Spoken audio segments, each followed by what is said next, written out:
ఈరోజు కథ పేరు దేవుడి న్యాయం. ఓ పెద్ద ఆయన ఉన్నాడు.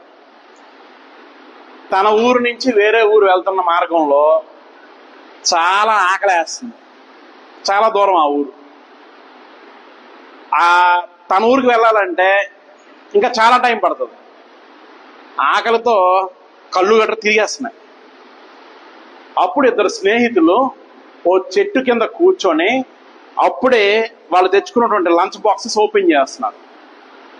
ఆ విషయం గమనించినటువంటి పెద్ద ఆయన వాళ్ళ దగ్గరికి వెళ్ళి, అయ్యా నాకు చాలా ఆకలిగా ఉంది, తినడానికి ఏమైనా దొరుకుతుందా, మీరు తెచ్చుకున్న దాంట్లో నాకేమైనా షేర్ చేయగలరా అని అడిగారు. అందులో మొదటివాడు 3 చపాతీలు తెచ్చాడు. రెండో వాడు 5 చపాతీలు తెచ్చాడు. 3 + 5 8 అవుతున్నాయి. ఈ 8ని ముగ్గురికి సమానంగా పంచాలి అంటే ఎలా తెగొట్టినా తెగడం లేదు అసలు. అందుకు వీళ్ళిద్దరూ డిస్కస్ చేసి ఏం డిసైడ్ చేశారంటే, అరే నువ్వు తెచ్చిన 3 చపాతీల్ని ఒక్కొక్క చపాతీని 3 ముక్కలు చెయ్యి, నేను తెచ్చిన 3 చపాతీల్ని 5 చపాతీల్ని ఒక్కొక్కటి 3 ముక్కలు చేస్తాం. అంటే మొత్తం కలిపి 8 చపాతీలు వస్తే 8 3 24 ముక్కలు వస్తాయి. తలో 8 ముక్కలు తిని మన ఆకలి తీర్చుకుందామని అనుకున్నారు. అనుకుంటే సరే అని చెప్పేసి 3 ముక్కలు అయినాయి, 5 ముక్కలు అయినాయి. మొత్తం 24 పీసులు వచ్చాయి. నేను అంటే ఆ పెద్ద ఆయన ఒక 8 పీసులు తిన్నాడు, మొదటి స్నేహితుడు ఒక 8 పీసులు, రెండో స్నేహితుడు ఒక 8 పీసులు తిన్నాడు. నాకు చాలా సంతోషం అనిపించింది, చాలా తృప్తి చెందాను. మంచి ఆకలిగా ఉన్నాను అనమాట.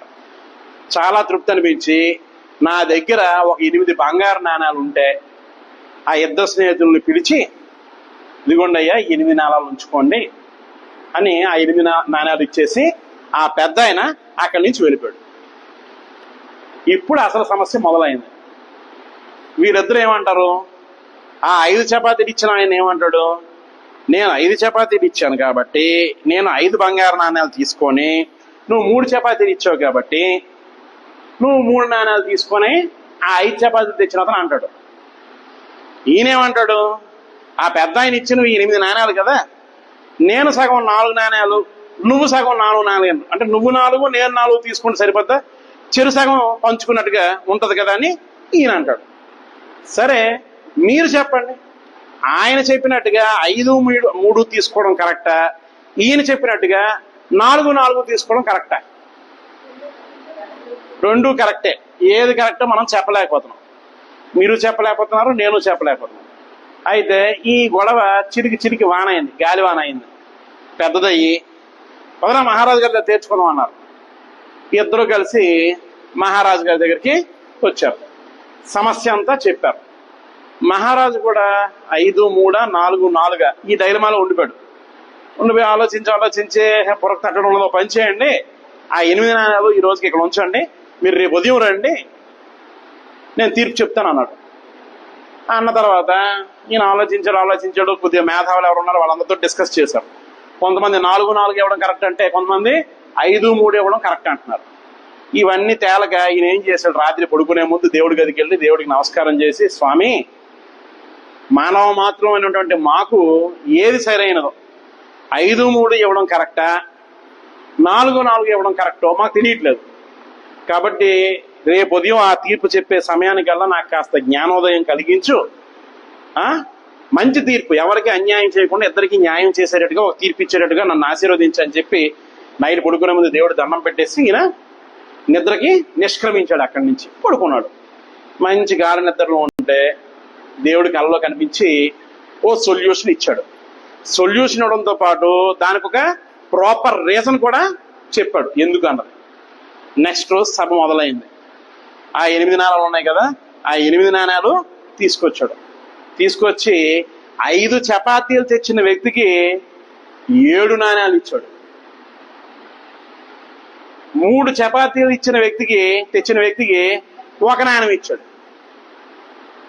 ఈడు కదా జమ్మని లేచాడు, గొప్ప మహారాజు అయ్యాను, ఓహో న్యాయం చేస్తావు అంటే ఇదే నువ్వు చేసిన న్యాయం, 3 నాణాలు నా స్నేహితుడు ఇస్తానన్నాడు, అది కాదని నీ దగ్గరకు వస్తే నువ్వు 1 నాణం ఇచ్చావు నీ దగ్గరికి వచ్చాను చూసావా, నాది బుద్ధి తక్కువ, ఇగో లెంపర కూడా వేసుకుంటున్నానని మన లోపల నుంచి ఉక్రోషం తనుకు వస్తుంది. ఎందుకు? 4 ఇప్పిస్తాడు రాజు అని చెప్పి నా దగ్గరికి వచ్చాడు, రాజు దగ్గరికి. ఇగో రాజు దగ్గరికి వచ్చాడు. రాజు ఏంటి చేశాడు? ఉన్న ఎక్స్ట్రా 2 నాణాలు కూడా తీసేసుకొని 1 నాణం ఇచ్చి అక్కడ మొదటి వాడికి 7 నాణాలు ఇచ్చాడు. వీడు పట వాగుతున్నాడు లోపల ఉక్రోషంతో. హోల్డ్ ఆన్ రుకోసారా సవర్కరో అన్నాడు. అన్నది అప్పుడు ఎక్స్ప్లెయిన్ చేశాడు. ఇప్పుడు 3 చపాతీలు తెచ్చావు నువ్వు, 5 చపాతీలు తెచ్చాడు ఆయన. నీ 3 చపాతీని 3 ఒక్కొక్క చపాతీని 3 ముక్కల కింద చేస్తే ఎన్ని వచ్చాయి? 9 ముక్కలు వచ్చాయి. ఆయన 5 చపాతీలని 3 ముక్కలు చేస్తే ఎన్ని వచ్చాయి? 15 ముక్కలు వచ్చాయి. నువ్వు తెచ్చిన చపాతీని 3, ఒక్కొక్క చపాతీని 3 ముక్కలు చేస్తే ఎన్ని ముక్కలు వచ్చాయి? 9 వచ్చాయి. 9లో 8 నువ్వు మెక్కి 1 ముక్క మాత్రం ఆ ముసలోడికి ఇచ్చావు. కానీ ఆయన వచ్చిన 15 ముక్కల్లో 8 తను తిని 7 ముక్కలు ఆ పెద్ద ఆయనకి ఇచ్చాడు. ఆయన ఇచ్చిన బంగారు నాణాలు ఎన్ని? 8. నువ్వు 1 ముక్క ఇచ్చావు కాబట్టి నీకు 1 బంగారు నాణం. ఆయన 7 చపాతీ ముక్కలు కాంట్రిబ్యూట్ చేశాడు కాబట్టి ఆయనకి 7 బంగారు నాణాలు. అంతే. మరి ఇక్కడ సభలో ఇంకెక్కడ సౌండ్ లేదు, కేవలం హర్షధ్వానాలు మాత్రమే, చప్పట్లు మాత్రమే. అయితే ఇదే మన జీవితాల్లో కూడా వర్తిస్తుంది.